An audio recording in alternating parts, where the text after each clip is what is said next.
Hello, everybody, and welcome to a special edition of Rewind to Raw. I'm John Pollock, along with Wai Ting. Very special. How are you doing, Wai? This is a once-ever version of Rewind to Raw, because I don't think you and I will ever undertake such a plan. Again, we had a great time tonight, but this is definitely going to be a tough show to review. Yeah, I guess so special because it was a show that we kind of didn't watch.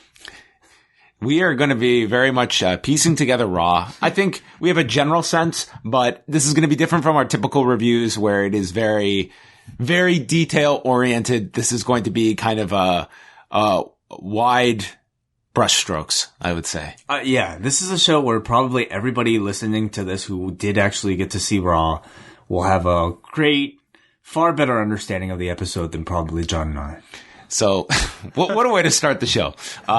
Anyway, we're going to go through the show, and if we miss any small details, keep it to yourself. I don't care. We understand, folks. We understand. But let's talk about why we were watching Raw kind of from a distance, because tonight we had this idea of doing a one-night-only return to O'Grady's Tap and Grill, which is a bar in Toronto that the Law had begun doing Monday night wrestling parties all the way back in the year 2000. And these went on for almost 10 years. It was 10 years of Monday nights where it would be wrestling fans getting together, watching Raw, and over the years, many, many familiar faces that became regulars. In time, I would start with the show, so I began going I started going to those when I was much younger, when I was around 16, and then years later when I was with the show. So tonight, it was an idea that we had and ended up with a lot of people showing up that we had not seen in a long time. Had about 30 or so people come back to O'Grady's for one night. And we had Raw on the big screen, and it was really everyone kind of hanging out, catching up with people, and not super attentive to Raw, which we also realized the sound system at O'Grady's has, not exactly running. I couldn't hear the show, basically. It was impossible to really hear. We were watching the show on mute. We could not get closed captioning. It was very hard to hear. There was not like speakers, so it was very, very difficult to hear. And therefore, we are going to be going based off of what we could make out. Goddamn, did Wai and I try, though. I will not say we were trying to just ignore Raw. We were trying very hard to follow along with this show, but there was only so much we could do. We were also like talking to people because this was, I haven't seen a lot of these people in a long time. It was a little bit more important than watching Raw. Exactly. So, between all that, it just kind of made for a really choppy viewing experience. Though I did kind of, by the time the second half of the show came around, I sat closer to the bar where I could start to hear at least a bit of the show. So I might have a bit more to say about it then. We were in the presence of the C Block winner himself, Mike Murray, who came in the presence of pretty much the entire C Block. The C Block was well represented. We had W.H. Park in the house. We had Vivian Murray there. Yeah, Queen of C Block herself. The Queen of the C Block. She was there. We had Braden and Davey were there. Yep. Dan the Mouth Lavransky showed up. Mm-hmm. We had plenty of people all showing up. Local wrestler. Karsten. No, not local wrestler Karsten, but local wrestler Holden Albright. Yes. So he was there. Lots of people, some that I had not seen in years and years. So it was very cool to catch up with so many people. What was, other than just the difficulties following the show, what was it like to go back to O'Grady's Way? It looked exactly the same. Like everything was exactly the same. The bathrooms I feel are upgraded. The wings were they? I feel like they were. They ran out of wings. They ran out of bone-in wings, so they gave me boneless bone bites. Yes, which were delicious. They were good. Oh, not delicious? Well, you had the actual wings? No, I had the same ones you did. Oh, you had the bites. Yeah, so they had run out. So they had run out. I think we overwhelmed them. I warned them well in advance. I said, hey, we want to book this night. I was looking at like the schedule, Monday night, not a crazy sports night in the middle of August. And I said, like, we are probably going to get around 30 people. And I was pretty much right on the nose. And it was, I think this bartending staff, they did a wonderful job. But it was a lot on these two people for the whole night, with 30 people that were, all out there. We had Greg Oliver on hand. I got a copy of his brand new book. Cool. Going to check that out. So I had a really fun time. Yeah. It was great to catch up with everybody. Yeah, it was cool. I feel my voice is going to give out though. Perhaps. So we'll find out. All right. We're going to get into the show. First of all, we do have our G1 final show up for all members of the Post Wrestling Cafe, along with every single one of our 19 G1 shows that you can go back and cherry pick and listen to. We have reviews of all 91 tournament matches, including Monday's final between Kota Ibushi and Jay White. For those that maybe have not heard the final, I just thought we could just give some overall thoughts just on the final day with Kota Ibushi winning the G1 and the big angle with Katsuyori Shibata and KENTA, with the updated news that Dave Meltzer's reported, Shibata, as of right now, not cleared to wrestle. Interesting. Which makes it very perplexing, such a heavy angle that you come out of that, there is only one possible direction you want to see, and that is Katsuyori Shibata wrestling. Yeah. That surprises me. I mean, can they put together a match that only involves him doing as much as he ended up doing in the particular angle? I don't know. I wonder. But if it was only done to give heat to Kenta, it was certainly very effective, but I think we'll leave audiences somewhat disappointed that if they're not getting an actual match. Yeah, so we will follow that. It was an unbelievable angle between the two, probably the best of the year. And then Kota Ibushi winning the G1, sensational main event with Jay White, and in theory now gets the title match at a future date, and we'll see how everything is going to fall out for the next couple of months with Royal Quest coming up. You've got the US dates in September. You have the Destruction Tour. The King of Pro Wrestling show is October in Osaka. Lots of different matches, and it seems that Minoru Suzuki was certainly set up as a title challenger for Kazuchika Okada. You've got Sonata on the back burner, and then the eventual title match with Kota Ibushi. So lots that they have set up, and just a matter of where do all these pieces fall on the table in terms of where they go with these title matches. Do you have a prediction of where Okada Suzuki is? I'm going to think one of the Japanese shows. Actually, I'm going to say Royal Quest. Why not? It could be Royal Quest. Yeah. I think they could put that one in England. We probably will know at least some of these answers because the press conference is going to be going down, I believe, in about 2 hours from now. So I'm sure we're going to get some news on the Super J Cup, the final list of participants, and many of the upcoming shows over the next little while. So that is one news item. We're not going to go too crazy here on news. WWE has announced that their debut on Fox on Friday, October the 4th from the Staples Center, they are going to be holding the 20th anniversary of SmackDown. And you know what they're going to do, eh? They're going to bring back all these stars from the past for one night. Whoa. They have announced Bill Goldberg, Hulk Hogan, Kurt Angle, Mick Foley, Lita, Trish Stratus, Ric Flair, Sting, Mark Henry, Jerry Lawler, Booker T, and on the graphic, they've got The Undertaker. So it seems that we are getting the SmackDown reunion a few months after the Raw reunion. I think they're going to have to do better than that for a big first show. I mean, I think there's going to be enough curiosity on for the first Fox on SmackDown. They're going to promote the hell out of it. Yeah, so that might be. But, I mean, as a hook, I don't think seeing the Legends is worth all that much anymore. I don't think this lineup no one here that has not been on television all that recently. Like, this is obviously the first show. I think the big one you want is The Rock is in your back pocket, that if that can work out scheduling wise, that's a huge hook. But beyond that, I think they've kind of run the gamut of these names of this list that I don't think they on their own mean a ton. So that is the announcement, with tickets going on sale this week for that SmackDown. And just one other note here, All Elite Wrestling announcing the signing of Orange Cassidy. Do you like this one? I'm not sure. It's a bit of a different one for AEW, who, I mean, if you're looking, it's been notable the fact that they have not signed Joey Ryan, who is very much involved in that whole crew, and they have not signed Joey Ryan. Going with Orange Cassidy here as someone that's a different flavor. Pardon the pun. Yeah. Joey Ryan, I mean, I think maybe, I don't know the full details of the whole, issue, but you would imagine maybe he's a bit tougher to translate to network TV.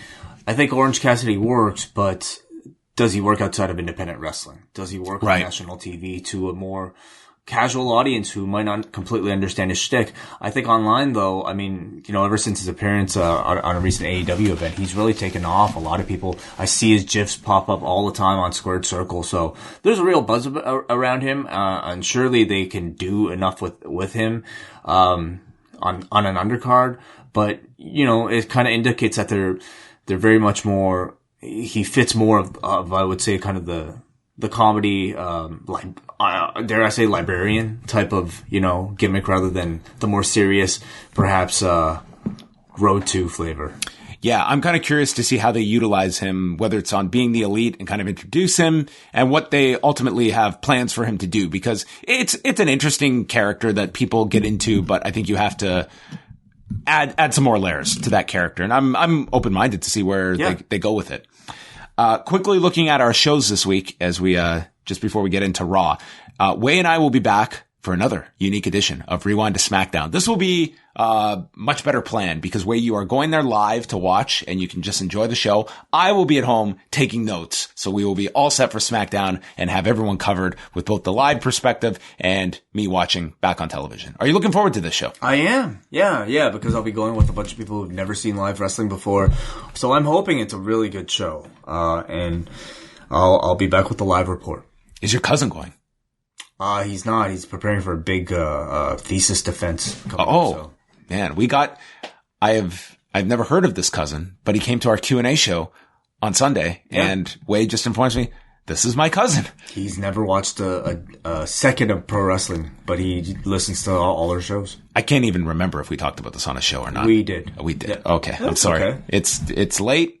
We're almost done this crazy insanity week. Yeah. So I'm going to have some repeat material. So hello to Wai's cousin out there. So Wednesday, we are going to have the post-wrestling live in Toronto Q&A. That will be up for patrons, the audio version and a video version. So you can check out either one from our show this past Sunday at the John Candy Box Theater in Second City, downtown Toronto.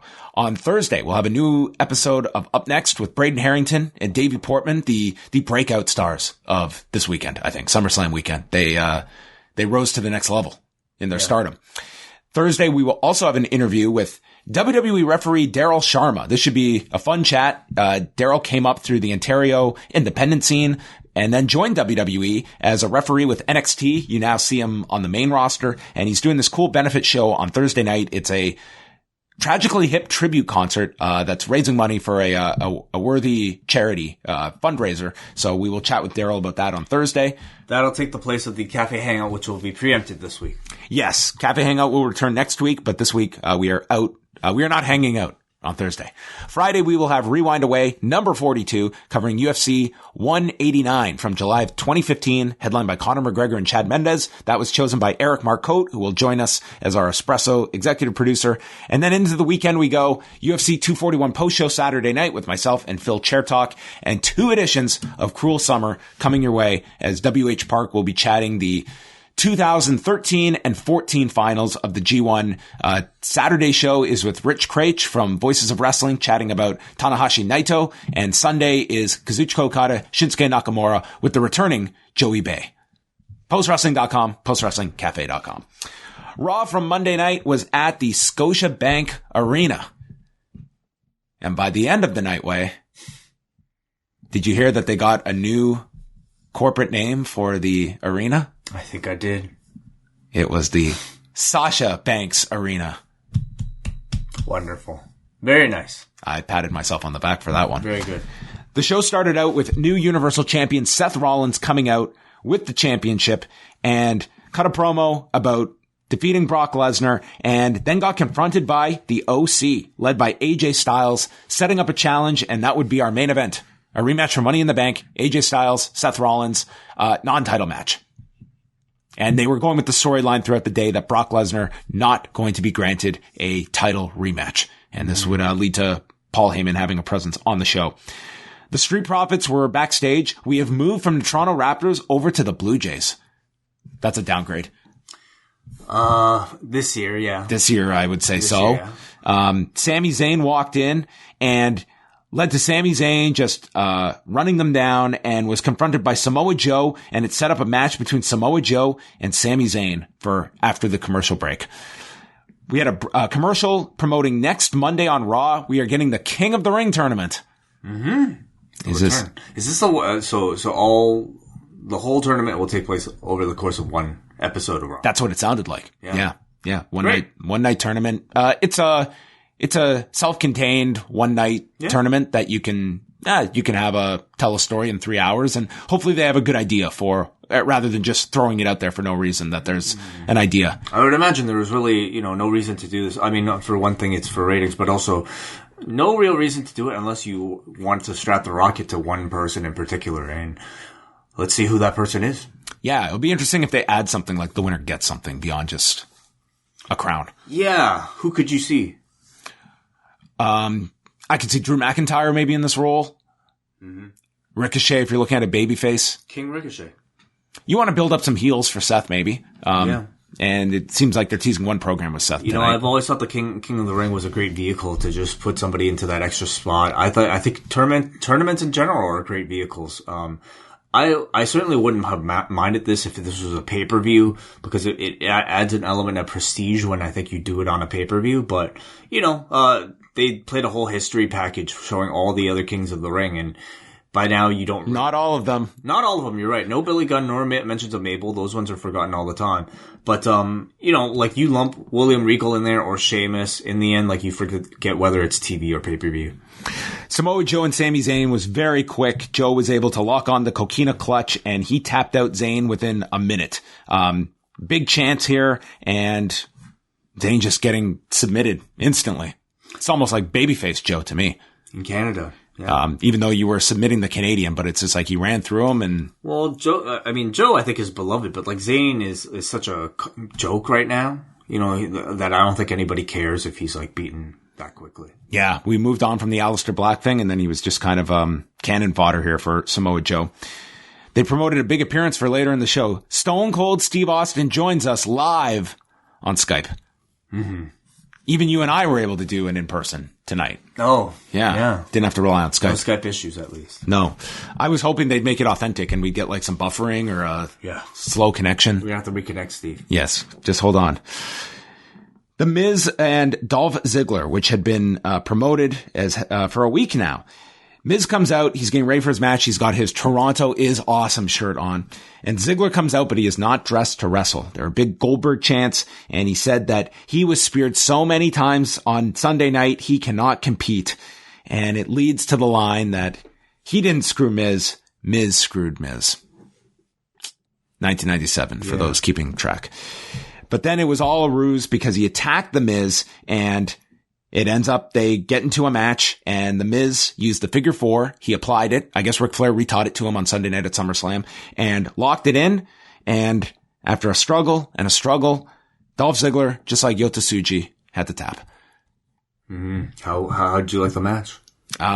It was all right. It was, I'm not going to say I followed it all too closely, so I don't want to disparage. It was kind of there. The crowd seemed to be at least into Miz, and they kind of just did the same thing they did with Goldberg on Sunday night, where Ziggler is left in the ring. He gets on the microphone and he's goading the Miz, who comes back, and tough guy Miz, playing the role of Bill Goldberg tonight, Mike Mizanin, hits him with a skull crushing finale.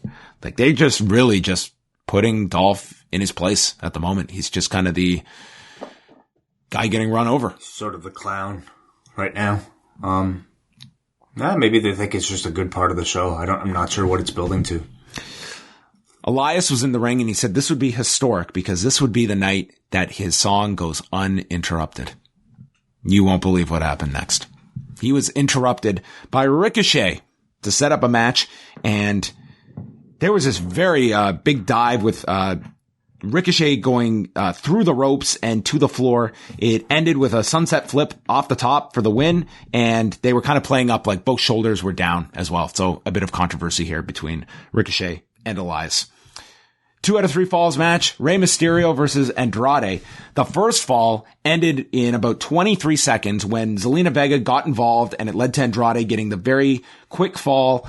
And then we go into the second fall. There was a Rana off the apron by Rey Mysterio. Then after, we had Andrade deliver the knees into the hammerlock DDT and gets the the second fall was pretty clean. He goes up he wins the falls 2-0, and they play up like Rey Mysterio just being in this slump and at a crossroads in his career now, which would be, expanded upon in his interview backstage where he's really questioning where his career is going.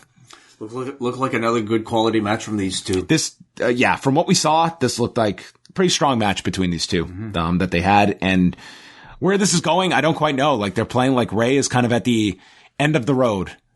A retirement angle. Great. Potential retirement angle. Yeah. And for anybody over the age of 40, I think this is it's a must. Steve Austin joined us by Skype. He promoted Straight Up Steve Austin on the USA Network, which was premiering right after Raw tonight, and really put over Seth Rollins. He said he now really understands Seth, put over his title win, and this was, from Bret Hart and now Steve Austin really trying to endorse Seth Rollins as the top guy. And that was about it. That's cool. Yeah, Seth can use that. Yes.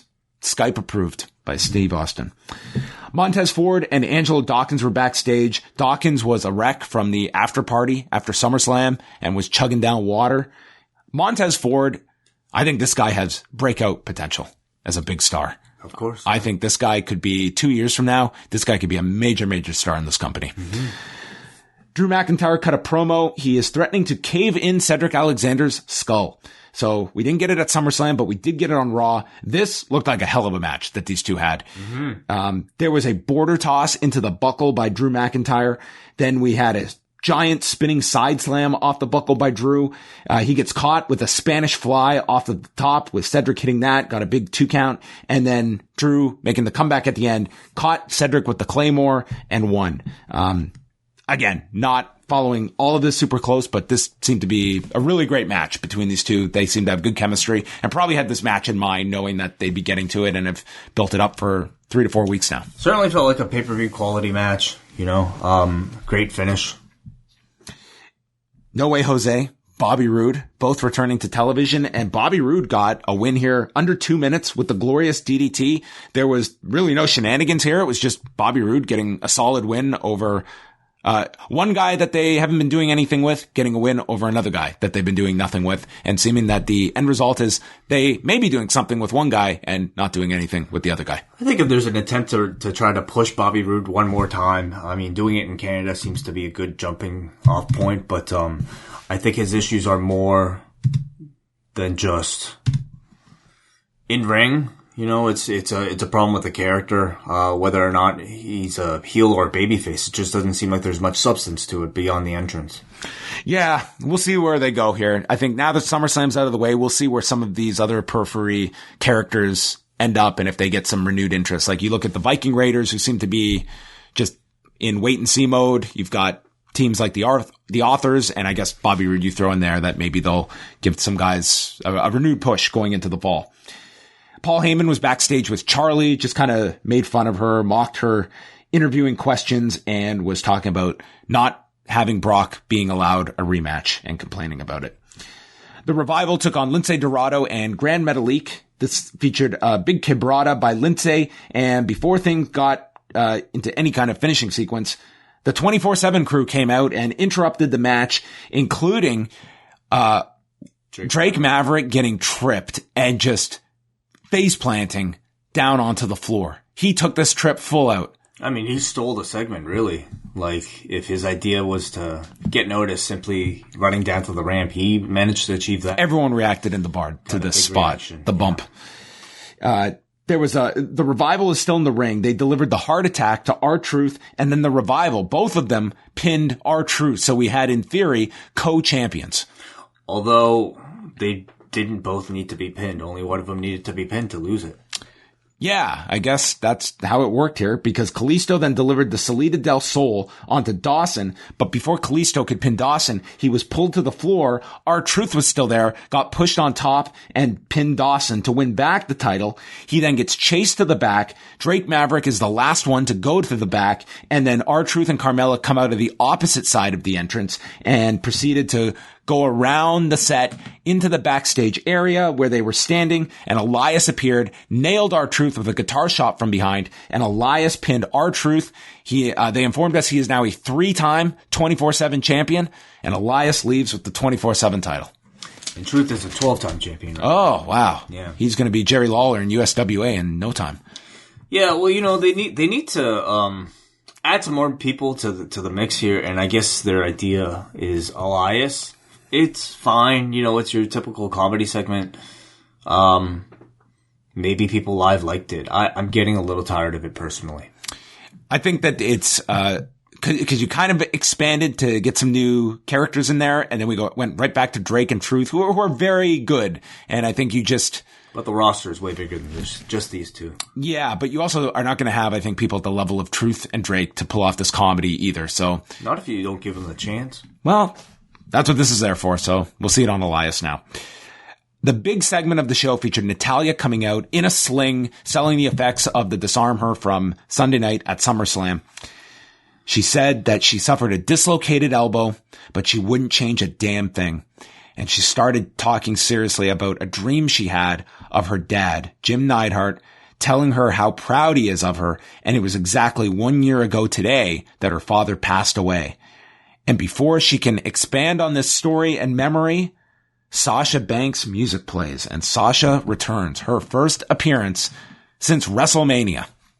Yeah. She comes out and she gets into the ring. No one knows how to react. She is interrupting a very serious moment, and she's got her regular hair color before she reveals it's a wig and the purple hair is discarded. She is now a blue head. A blue head. Yes. I like it. What do you think? She makes the blue work. Blue is not an easy color to pull off, and she does. Something different. She had thrown everyone with that picture of having blonde hair. Mm-hmm. So I was theorizing that maybe in order to get to blue, she had to have her hair dyed blonde first before the transition to blue. Makes perfect sense. This was my deep thinking of how this worked. So she gets in, and then she hugs Natalya, and Natalya tells her that she loves her. And then Sasha slaps her and proceeds to beat the hell out of Natalya, rams her shoulder into the corner, takes her to the floor, into the steps. She is beating down Natalya badly when Becky Lynch comes down, and there are chair shots by Sasha Banks. She gets the better of Becky, and then Sasha exits, leaving both Becky and Natalya for dead here at ringside. A big return by Sasha Banks and presumably Becky Lynch's next program, which I think is a really good program for Becky. She desperately needs challengers, and Sasha is about as good as you could ask for, who comes back with the benefit of being off television for so long. She got the full reset, feels like a fresh character, and now seems like the right time to have her back on the show and for a feud with Becky to blossom. I thought it was really good. I thought it was a good, vicious beatdown, good re-debut for Sasha, except maybe for the fact that it was in Toronto and the crowd absolutely loved her. I mean, do you think they overestimated, thinking they'd be pro Natalya no matter what? Perhaps, I think they maybe should have expected it though, because it was Toronto, and usually they resort to doing these types of beatdowns for baby faces to get over. So Sasha doing the same to somebody like Natalya, who, let's face it, isn't exactly a fan favorite even in Canada, because she's just not that compelling of a character. I thought, you had the crowd chant, thank you, Sasha, here, as she was beating down the Canadian. It's the problem when you do these beatdown segments. The crowd, first of all, you knew she was getting the return pop, so you already had to fight that. That's tough. And this audience, just simply had no sympathy for Natalya. Even, I heard mentioning Jim Neidhart. Either way, I thought it was a really impactful re-debut. I think a new look is very nice to kind of signify a character change, and it came across well to me. Yeah, I think this will be important how they follow this up, like a big promo from Sasha and more establishing her, because week one back, you're going to get that sort of response from being gone for so long. But I like the way this goes. You can get matches out of Natalya and Becky as well. And it seems Becky will be the direction they go, and she needs it. Viking Raiders versus Sebastian Suave and Carter Mason. Yeah. So Sebastian Suave going from NXT security to facing the Viking Raiders this week. He had a busy week, along with the Summit. Viking Raiders killed these two locals and got the big win. Dare I say it? They were smashed. Oh, wow. Alexa Bliss and Nikki Cross took on the Kabuki Warriors. Good for I will say decent for the time it lasted. I liked saying Asuka's offense looked good. Nothing looked Alexa Bliss, Nikki Cross versus the Iconics level from Sunday. So that was a plus. Yep. Bliss won with the Twisted Bliss. So. Yeah, I mean, this was, I thought, a pretty mediocre Raw match. I thought it was fine for TV. I found it interesting that they would maybe wait so long to execute this Kabuki Warriors tag team title shot. All of a sudden, just to, like, have them fail twice now. Pretty much, like, in this, especially with this match, like, clean loss, seemingly. This was non-title, right? It doesn't matter. Yeah, but. Well, I'm saying non-title, it's even more surprising that they would just beat the challengers. Are we sure it was non-title? I think it was title. Because Paige did a video beforehand. Oh, all right. She's not here because she's injured, and I think she's saying how she wanted the girls to win or something. This would have been the better match than for that kickoff yesterday. Well, I guess I don't know. Maybe they wanted to save it for Raw. Great. I'm not really sure where they go with the Kabuki Warriors now. They've kind of failed on multiple occasions. I really feel like the team might not exactly be working out. I mean, What are you talking about? I'm just making a bit of a guess here. Instead, I would love to see a Kairi and Asuka rivalry. Oh, okay. Maybe that's what they're leading towards. So, yeah, and the match went almost 9 minutes here. So they had a decent bit of time. They also had a tape promo from Paige, who had announced last week, she got a checkup on her neck, and there is I believe she said it was like a hernia that had developed and she has to have another neck surgery. Mm-hmm. So that's unfortunate for her. And I don't know if that's going to maybe speed up what you said, Wai. Like if Paige is out for a while, has to have surgery and they don't have the mouthpiece, maybe they are going to split them, or I don't know where this goes for Kabuki Warriors, but I'm not too high on it. I think a breakup would really be a blessing in disguise. This tag team division has just been completely terrible lately. So I think leaving Asuka and Kairi Sane in this mix when they could be much better utilized as singles competitors would be far better. Maybe. I thought you saw something. No, I was just looking at the pads, the crookedness of the pads. Do you know, one of the people at O'Grady's tonight came up to me, introduced himself and said, I'm into pest control. I was like, oh really? He gave me his card. Cliff. Yes. So maybe I'll have a solution to my mouse issue. Let's hope. And then the main event, it was Seth Rollins versus AJ Styles. They had a fine match, but it was, really they came out with, it was like 1:45, and then they took a commercial break, and I would say they got like under 10 minutes and a non-finish. So I don't think it really hit your high expectation if you had that going into this, but for a 10-minute main event, that's kind of what you got out of this. There was a big rolling elbow from Seth Rollins. Carl Anderson got involved and shoved Seth off of the top. And then several moments later, had Anderson and Gallows just come in for the big DQ, and it was a setup for Ricochet to come down. He ended up eating the boot of doom. And then the big save was Braun Strowman coming down, big pop, and he beats everybody up. Clears the ring. Seth is left in the corner, and Braun grabs the title, hands it to Seth, and then Ricochet, and Seth are left in the ring to end the show. And I think the subtle implication here was Braun eyeing the title.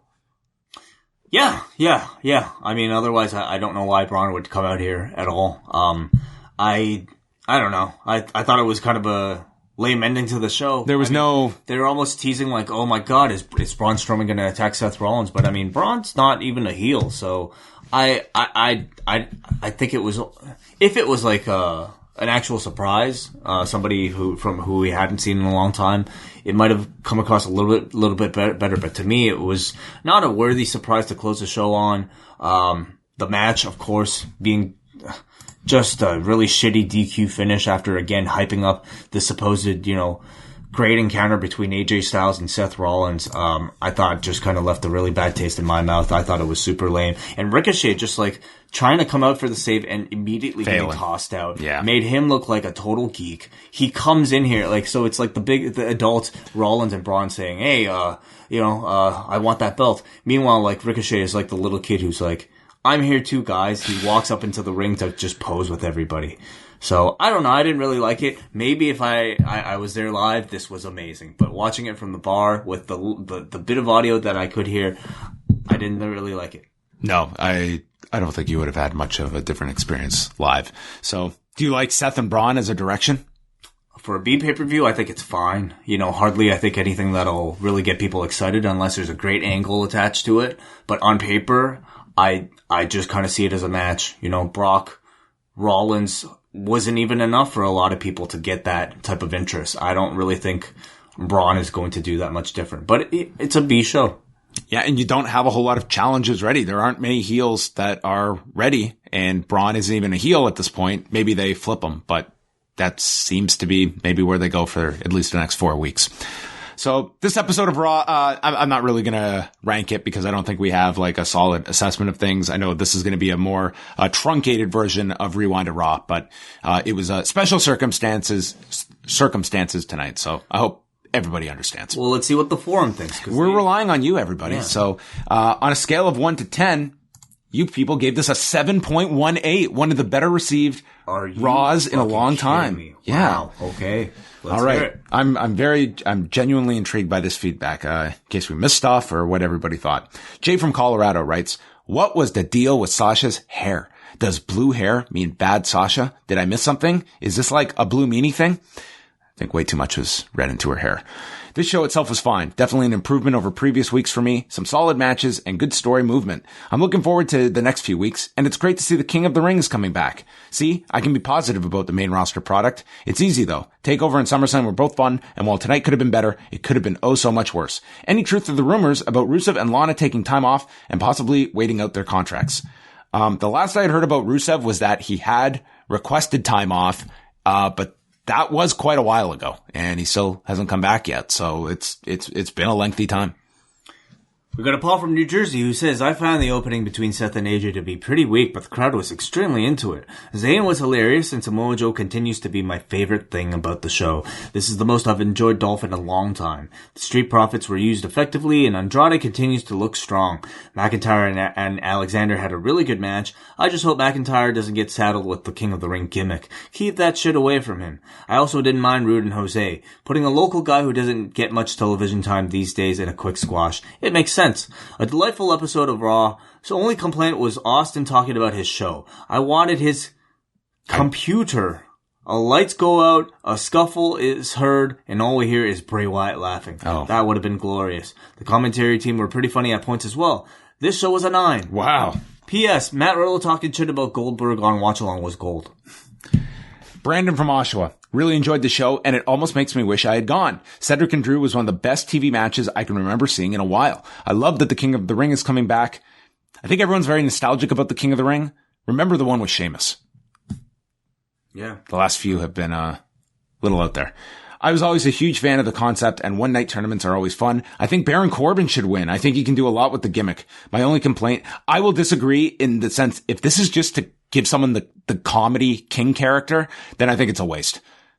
The last thing we need are more mid-carders to just be comedy figures. We've got our comedy figures. We need serious main event level talent. Mm-hmm. There's too much squandered guys in that middle of the rung. That's what I hope this is used to legitimately elevate not someone, and not just because we have some campy sketches and vignettes that we can come up with some guy in the mid-card to be a goofball. I think wrestling has shown that you can be called king without literally looking like a king. Yes. Yes. You can simply be king based on, just your dominance and how good you are, rather than having to come out with a scepter and a throne every single time. He says his one complaint is Seth Rollins. This guy and their booking of him are so irritating right now. Why are they shoving him so hard down our throats? These people keep showing him respect. It was Brett yesterday, tonight Austin, even Braun at the end. It's getting to be too much. We've got Lara from Vancouver who says, from a live perspective, this was a ton of fun. A match-heavy show with a solid focus on work rate and one incredibly hot heel turn angle with Sasha. Cedric versus Drew was as good or better than a lot of SummerSlam, and Rey and Andrade was really good too. Dolph should get beat up like this every week. This delusional parody version of himself is the most I've enjoyed him in years. As someone who hasn't watched Raw in 18 months, I had a total blast. Hopefully we see more shows like this. This is a good formula. Yeah, this is a very positive response to Raw. Let's go to James from California. Really enjoyed the show tonight. I thought the Drew versus Cedric and AJ versus Rollins and the Sasha return were all very good, and the crowd was hot, which made the show feel important. Do you think leaving Bray off was a good or bad thing? I think it's good because we know how too much overexposure could be a bad thing, but I could also see the argument that they should have capitalized on the positive response from last night. I didn't have a big issue with it. I think that we could always see them on SmackDown. I mean, it's not as if they're show specific. But I again, as I said, I wouldn't want to overdo it with Bray. Have him there when there's a reason for it. And if the Finn Balor feud is over with, then make sure you have your next program set in stone. And the fact that Balor is typically on SmackDown, maybe we see something from Bray on Tuesday. At this point, because, his debut got over so well on Sunday, even if he missed out tomorrow, I don't think it hurts him at all. I think it, in fact, just kind of adds to the anticipation of when we would see him again. The character now is at a point where people look forward to seeing him and making. So he's almost a babyface after Sunday. Building that anticipation now, I think it will be really part of the key. We got a Will from Toronto who says, I wanted to quickly say it was great meeting you yesterday and that I got a ton of compliments on wearing the limited edition shirt to Raw tonight. Awesome. Way encouraged me yesterday to message, so here I am. Well, thank you, Will. Overall, a solid show and the crowd was certainly hot at times. Was just real tough seeing Natalya talk about her dad as the crowd was chanting boring. I wish WWE would stop going down the anvil road. Am I alone or is this just uncomfortable to watch? If the goal was to make Sasha heel, it didn't work because she got the biggest reaction of the night, and I would dare to say a larger reaction than Trish got last night. It's tough in the role where you're bringing someone back who you know is going to get a big reaction because they're back and then instantly turn them. But they opted to do that here. They thought, it's the night after SummerSlam, shoot a big angle. So they did it here with Sasha. So, yeah. I still think the angle came off well, and I think most people, they like the surprise of Sasha being there and doing something newsworthy. The worst thing would have been if it received no reaction. Yeah. So. Yeah. This is, it was 1 week, and I think now you don't have the surprise factor now moving forward where you can really dig your heels in, pardon the pun, and establish her character. Noah from Vaughn, I was at the show live tonight, and it felt like I was watching 2 different shows. The Miz, Ziggler, Drew, Cedric, Zayn, Street Profit segment, and Sasha return were the highlights. But then there was everything else. A ton of short matches and video packages. At points, it was the quietest I've heard that building for a wrestling show. It could be worse, though, because those poor fans next week will have to sit through multiple Baron Corbin matches on his way to winning King of the Ring. So we don't know who the participants are. It seemed like in the ads they had mentioned like Baron Corbin and Chad Gable, but I don't know if 100%. They showed like everybody in those ads. Yeah, they featured like Owens was there. I don't know if those are confirmed names or they were just advertising, could be anyone on the roster. So maybe in the next day or so we'll know participants. All right. Well, thank you, everybody, for helping piece together Raw for us. Again, this was a shorter edition of the show, and we appreciate all of you checking out the show. We'll be back to normal on Tuesday night after SmackDown. So, have a great time at the show. Are you on the fence about 205 Live? Are you going to stay? It'll largely depend on the people that I'm with. It will be majority rules. Yeah, I'll see. I guess it'll depend on how much they enjoy SmackDown. Oh, okay. So if you stay for 205 Live, that means SmackDown was a thumbs up? Yeah. All right. Well, I look forward to talking to you again in 24 hours. Everyone can go back. If you're a patron, go check out our G1 final review, which is much longer. If you thought this show was too short, man, we gave you lots on the G1 review today. Yeah. An hour and a half with Chris Engler. That's right, yeah. I've heard from some people on the Patreon page about them having troubles downloading the show. I'm not exactly sure why the button is gone on patreon.com itself, but I'll probably be uploading a private link attached to that post, and yeah, you should be good. All right, everybody. It's been a lengthy couple of days for the Toronto wrestling scene, and it is one more night, and then it is officially SummerSlam week is over. We've survived. We've got one more to go. Thank you to everyone for tuning in. Thank you to everyone that came to our live show Sunday. Thank you to everyone that came to O'Grady's. Thank you to everyone that came to the Up Next tailgate party. It's been a lot of fun the last couple of days, and we will speak with you all Tuesday night after SmackDown from the 6.